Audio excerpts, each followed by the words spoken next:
پیسے دے کے وزیر اعلیٰ یا ایم پی ایز کو خرید کر اگر وزیر اعلیٰ بننا ہے تو پھر آپ خود سوچیں کہ پیسے لگا کے جو شخص وزیر اعلیٰ بنے گا اس نے قوم کی کیا خدمت کرنی ہے اور عوام کی کیا خدمت کرتی ہے اور عوام کو اس پر کیا توقعات ہو سکتی ہیں۔ ایسے ہی پنجاب میں وزیر اعلیٰ کی دوڑ کے لیے مبینہ طور پر یہ خبریں آ رہی ہیں کہ پنجاب میں ایم پی ایز کی خرید و فروخت کی جا رہی ہے۔ ابھی جو ایم پی ایز خریدنے کا جو ریٹ نکلا ہے وہ بتایا جا رہا ہے 25 30 40 کروڑ اور 50 کروڑ تک بھی ریٹ نکل رہا ہے، جہاں پر جس کی ایڈجسٹمنٹ ہو رہی ہے تو اس کو وہاں پر خریدنے کی کوشش کی جا رہی ہے۔ اور پاکستان تحریک انصاف کے وفاقی وزیر فواد چودھری نے بھی الزام عائد کیا ہے۔ ان کا کہنا ہے کہ مسلم لیگ نون خاص کر سابق صدر آصف علی زرداری پر انہوں نے الزام عائد کیا کہ وہ ایم پی اے کی بولی لگا رہے ہیں اور 25 30 اور 40 کروڑ روپے ایم پی اے کو دے رہے ہیں۔ ان کا یہ بھی کہنا ہے کہ جو رحیم یار خان سے ان کا ایم پی اے ہے پاکستان تحریک انصاف کا، تو اس کو بھی پیسے دے کر ترکی بھیج دیا گیا ہے۔ اور اس حوالے سے انہوں نے اس جو رحیم یار خان سے ایم پی ہے مسعود مجید کو زرداری نے 40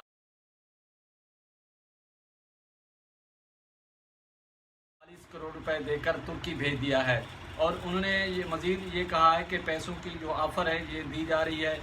اب دیکھنا یہ ہے کہ اگر اسی طرح حکومتیں قائم ہوتی ہیں صوبے میں پیسے دے کے کروڑوں روپے دے کے، تو وہ پھر آئندہ جو برسر اقتدار آئے گی حکومت اس نے عوام کی خدمت کیا خواہ کرتے ہیں۔ انہوں نے تو اپنے پیسے جو انہوں نے 50 کروڑ لگائے تو انہوں نے اس میں سے 1 ارب نکالنا ہے یا 1.5 ارب نکالنا ہے تاکہ آئندہ کے انتخابات کے لیے۔ کیا یہی جمہوریت ہے؟ اور اسی طرح ہونا تو یہی چاہیے کہ جس سیاسی جماعت کی اکثریت ہے اس کو حکومت بنانے کی پیشکش کی جائے، اگر اس میں وہ ناکام ہو جائے تو پھر جو دوسرے نمبر پہ سیاسی جماعت ہے اس کو پیشکش کرنی چاہیے کہ آپ حکومت بنائیں۔ اور اس حوالے سے بظاہر دیکھا جائے تو پاکستان تحریک انصاف کی پنجاب میں اکثریت ہے۔ پاکستان تحریک انصاف کے 178 ممبر ہیں اور مسلم لیگ کاف کے 10 ممبر ہیں، تو 188 کی تعداد ہے پاکستان تحریک انصاف۔ تو اگر کچھ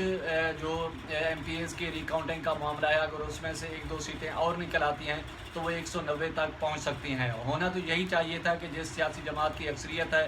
اس کو حکومت بنانے کے لیے پیشکش کی جائے، اگر وہ اس پہ ناکام ہوتی ہے تو پھر اس میں یہ خرید و فروخت ایم پی ایز کو غائب کرنا۔ اور اس حوالے سے وزیر داخلہ کا بھی بیان آیا ہے اور اس وزیر داخلہ نے یہ کہا تھا کہ 5-6 ایم پی ایز کو غائب کر سکتے ہیں۔ اگر اسی طرح یہ سلسلہ شروع کیا گیا تو یہ پھر ملک کے لیے نقصان دہ ہے اور عوام کو بھی سوچنا چاہیے۔ اور یہ بھی الزام لگایا جا رہا ہے کہ نون لیگ کے وزیر عطا تارڑ فون کر کے ہمارے ایم پی ایز کو، پاکستان تحریک انصاف کی جانب سے یہ الزام لگایا جا رہا ہے کہ نون لیگ وزیر عطا تارڑ فون کر کے ہمارے ایم پی ایز کو خریدنے کی کوشش کر رہے ہیں اور کہا ہے کہ فی ایم پی ایز سے 25 سے 30 کروڑ دے سکتے ہیں۔ رانا ثناء اللہ کا بھی بیان آپ کے سامنے ہے اور جبکہ تحریک انصاف کا یہی کہنا ہے کہ سابق صدر آصف علی زرداری اور رانا ثناء اللہ تارڑ کو گرفتار کیا جائے۔ اور عدالت نے راولپنڈی کی نشست پر دوبارہ گنتی کا حکم دیا تھا۔ مظفر گڑھ کی نشست سے متعلق بھی درخواست دی ہے کہ امید ہے پی ٹی آئی کے ضمنی انتخابات میں نشستیں 15 سے بڑھ کر 17 ہو جائیں گی۔ تو پاکستان تحریک انصاف کا یہ دعویٰ ہے کہ ہمارے پاس اس وقت 188 لوگ ہیں، ریکاؤنٹنگ کے بعد ہم 190 پر بھی جا سکتے ہیں اور پرویز الہی کو وزیر اعلیٰ بنا دیں گے، ہماری نمبر گیم پوری ہے۔ اور اس حوالے سے چودھری شجاعت صاحب کی بھی ملاقات ہوئی ہے سابق صدر آصف علی زرداری سے اور خبریں یہی آ رہی ہیں کہ چودھری شجاعت حسین جو ہے وہ پرویز الہی کو وزیر اعلیٰ بنانے کے لیے بھی سرگرم ہیں۔ اور اگر دیکھا جائے تو جب سینٹ کے الیکشن تھے سندھ ہاؤس اور سینٹ الیکشن میں پیسوں کے لین دین کا نوٹس